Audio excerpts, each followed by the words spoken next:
，nice。哦，来喽！我才第一次尝试啊！nice。哈哈，玩过了。OK。动态评测就看星哲频道。大家好，我是谢星哲。好，我们现在来准备。第一次来试驾小米的这一台第一款的车辆的作品啊。第一印象，我觉得坐姿是正常的啊。这个我觉得对于很多电动车来讲并不容易达到啊。然后坐垫并没有觉得很高，地板也没有觉得特别的厚。然后整个方向盘的调节的距离，我觉得还是比较充裕的啊。我们现在进入赛道，整个赛道的模式，然后包括驾驶模式有非常多种。然后进入赛道模式了之后，你直接可以一系列的自定义，能量回收的强度，然后有漂移模式，我们开着我们再试一下。然后前后的驱动力分配，我现在开的是我们可以纯前驱，然后可以看起来有比较多的无极的一个调节。我们现在把它开到大概是30:70这样的一个状态，我们先试一试。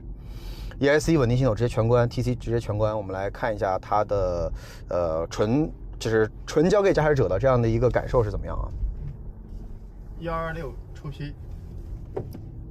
然后这是一个双电机的版本，前面是220千瓦，后面是275千瓦。OK， 好，第一感觉是整个方向盘的分量还是挺足的啊。然后这个模拟声浪马上上来了，这需要关掉。没关系，可以开着没关系。第一印象方向盘的手感还不错的，推手的比例还挺不错的。然后像我现在可能只开了个70%的公里啊，觉得整个车的循迹性还不错。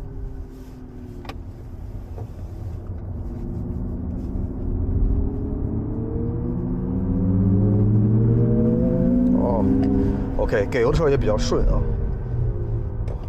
感觉避震器拉得很紧啊，可能在这种运动模式下啊，这个动作感觉还是比较有运动感啊。走了2下，感觉印象不错。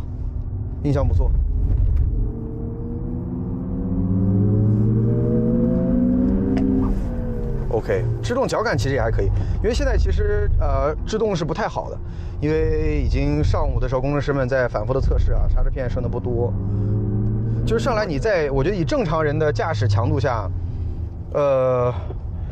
这个车跟手的感觉，包括它基础的这种抓地力、转向的感觉是不错的。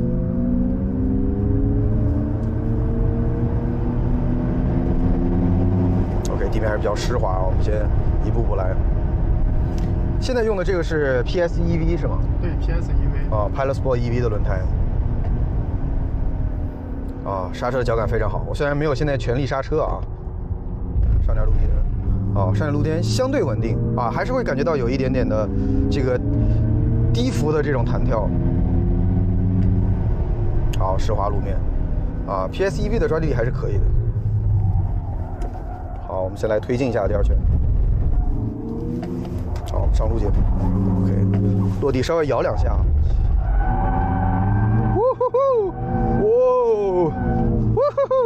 哇，直接可以玩起来，这感觉还是挺好的，哇，劲方非常好，哇，车尾的跟进很好，棒，哇，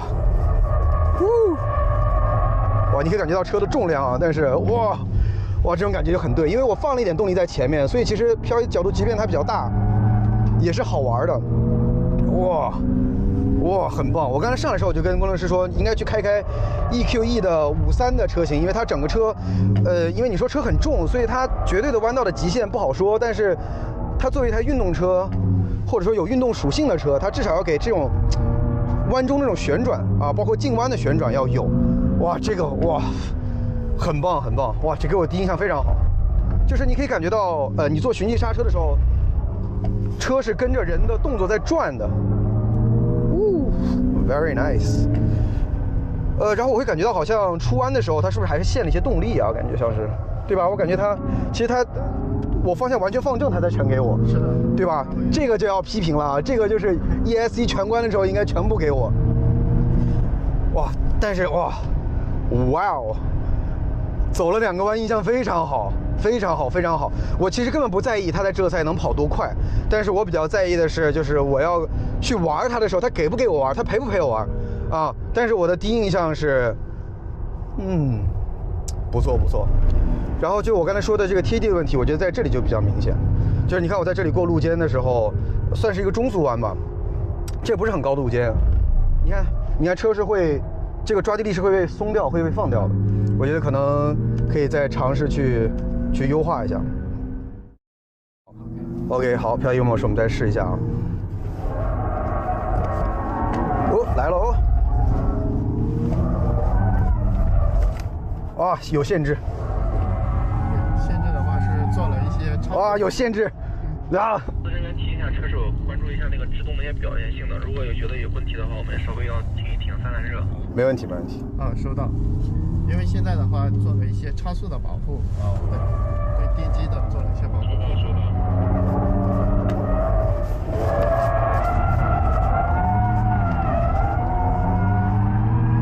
OK， 需要一点适应啊，就是我不知道它能够跟我的这个重心转移能跟多少。哦，来喽！我才第一次尝试啊！ Nice， 玩过了。OK， 哇，但是好玩。哇，非常棒，非常棒。在做漂移的时候，它的方向助力稍微有点重，如果稍微可以更轻、更顺滑一点就很好。转向助力怎么调啊？我想把转向助力调轻一点。转向助力要调轻，在这个模式里面是不能调是吧？啊，因为就赛道模式在这里就默认是重的，对吧？那我觉得不合适，我觉得你可以把它调轻一点。因为这个的话也是我们下一步在优化的时候，把用农家的手力可以开放或者以至于调的轻一些。哇，但是整体的这个平衡非常的友好，就是没有任何的练习，直接你就上来用你的基础的驾驶的这个习惯来去撩它一下，这个车马上就来，这很不容易做到的。就是有很多的车企把马力做得很大，但它实际上在这种乐趣上是很弱的啊。这个我觉得可以，就是当然它还没有完美，我觉得还有一些比如说在做重心转移的时候，车辆姿态的一些控制啊，或者是在这种就是做重心转移的时候，这个方向的，我不知道怎么描述它，这种跟手的感觉，我觉得还可以再优化一点，稍微在这种公汉有点僵啊，但是我觉得哇，总体的底子非常棒，非常好，非常好，非常好，非常好。然后漂移我会觉得，我不知道现在动力是已经全放出来了还是怎么样？没有，动力有一定的，对吧？我感觉还是，比我期待中的扭矩也好，或者是动力也好，稍微还弱了那么一点点。就是在尤其刚才那种发卡弯，我觉得应该是毫无疑问的从进可以滑到出，应该是没有任何问题的。当然这个电控的系统我倒不太担心，因为电控系统其实你就是，对吧？你把程序给调整了，就 OK 了。我们要先搭一个好的底子。对，挺好的，我觉得尺度正好，它也没有觉得很危险。然后你是要用力撩它就出来，你不撩它就不出来。然后你如果 ESP 把这些动作控制住了，日常也不会很危险。OK。好，那我现在把它开回这个四驱，它自动是个什么逻辑呢？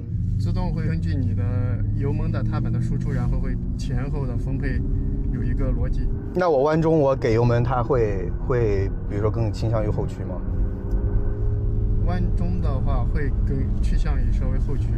好，我们来看看印象怎么样。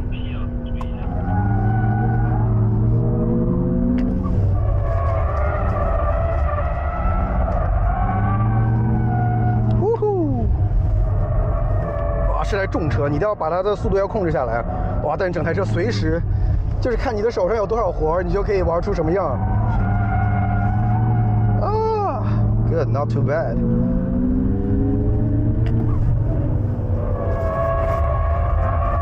哇，还是重，还是要这个随时留意它的速度以及轮胎的抓地力啊，因为这个2.2吨的车。这么些马力对于车的轮胎的不光是消耗，主要是对它的升温啊、胎压的变化还是会很快啊。所以你在驾驶的过程中，其实它的抓地力，尤其在赛道上要注意它的这个抓地力的一个变化。哇，但是非常好玩。哇，这个比什么都重要。四驱系统说实话，自动我觉得也挺不错的，就是它知道自己在干啥啊，知道它啥时候应该干啥，就是没有在我需要后面有动力的时候，它给我放了很多前面的动力，然后不解风情的把车变成一个很推头的状态。整台车，你看我刚刚在操作过程中啊，就是它肯定不是一个。就是刚才没有跑那种走圈的一个方式，但是你可以看得到，我可以随时把它的动态放到我想要的这个状态啊，我可以让它重心转移，我可以让它横着走起来，我可以用方向把它撩起来，我也可以用循迹刹车把车给带出来。整台车是很解风情啊，它会配合我的需求和喜好来给到我对应的动作，这个比什么都重要，这个比什么都重要啊，非常好。是要回去了吗？可以，我散个热就回去。散个热就回去。OK，就以这台车现在的状态，我觉得我已经可以给这个级别的车可以给90分，我觉得已经非常好了。我上来之前我说，这个工程师们可以去试试 EQE53，我真的觉得那台车非常好。而这台车其实让我觉得已经有了那台车90%的动态的那种影子啊，虽然可能有一些，我觉得可能在。比如说我这种方向上啊，就是我可能觉得可能它要能够支撑的稍微再更好多一点点就好了啊。现在就是我也不是说希望车完全平，车完全平的话车的动态就会很僵，驾驶容易感觉不到车。但是你看这种我觉得稍微有一点点多啊，我不知道空皇它还能不能够再来一点。对，就这个的话在阻尼上面还是可以再提升一些。对，对车身控制和支撑都可以有所提升。对，但起码在这种动态下，虽然侧倾是多了，但是车的抓地力是相对来说还是比较实的，啊，这个我觉得还。在操控里面的话，有时候就是车辆的转向跟你的悬架是一定要 match 上，让你更加的会是一起。有时候这种操控的车，有时候会转向和响应会脱离，就让人感觉比较怪。我上一下场啊，125。OK。120进皮。好的，收到。非常好，非常好，做的不错的。恭喜你们，恭喜你们！做的还真的还是有说服力的，有说服力的。对。以上就是小米第一款汽车作品苏7在极限工况下的真实驾驶影像。各位冠军，感觉如何？这次保密的内测距离苏7正式发布足足相隔4个月之久，所以驾驶上的细节可能还会有优化。3月28号，除了价格的公布，当时还带着伪装的外观、内饰以及车机等配置。大家也都已经能够清晰地看到了。鉴于优异的驾驶感受和不错的性价比，我自己第一时间也订了一台。这可是我人生的第一台电车，宝贵一票，我愿意投给苏7。等拿到车深度体验之后，再和各位冠军仔细分享。